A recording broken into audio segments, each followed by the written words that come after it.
ஹாய்ங்க. போன வாரம் ஷாப்பிங் போயிருந்தபோது எடுத்த வீடியோ தாங்க இது. மண்வெட்டி வாங்கலான்னு சொல்லிட்டு ஒரு பெரிய மாலுக்கு தான் போயிருந்தோம். மால்ல இல்லாம மண்வெட்டி கிடைக்குது அப்படின்னு நீங்க கேட்குறது புரியுது. இப்போ தான் எல்லா கடைகள்லையுமே எல்லாமே வச்சுருக்காங்களே. மண்வெட்டி எந்த ஃப்ளோரில் இருக்குது அப்படின்னு போய் கேட்டோமா, 3rd ஃப்ளோர் போங்க. நீங்கள் கேட்குற கார்டனிங்க்கு தேவையானது எல்லாமே இருக்குன்னாங்க. நம்ம 3rd ஃப்ளோராக போவோம். நம்ம ஒவ்வொரு ஃப்ளோராக என்னென்ன இருக்குன்னு போய் எட்டி பார்த்துட்டு போனோம். அந்த ஃபஸ்ட் ஃப்ளோர்லேயே கிச்சனுக்கு தேவையான இந்த ஜெராமிக் ஐட்டம்ஸ்லாம் வச்சுருந்தாங்க. என் ஹஸ்பண்ட் கிட்ட ஏங்க நம்ம இந்த மாதிரி நம்ம கிச்சனுக்கு வாங்கலாம், அந்த மாதிரி நம்ம கிச்சனுக்கு வாங்கலாம்னு சொல்லிட்டு போயிட்டு இருந்தோமா, என் ஹஸ்பண்ட் டைமிங்கில் ஒன்று சொன்னார்.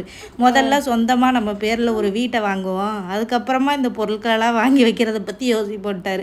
இந்த பக்கம் வந்து பார்த்தா அந்த சைனீஸ் எல்லாம் யூஸ் பண்ணுவாங்க தெரியுமா, ஸ்டீமர், அது இருந்ததுங்க. என் பையன் அது வந்து விளையாட்டு ஜாமான் நினச்சிக்கிட்டு விளையாண்டிட்டு இருந்தான்.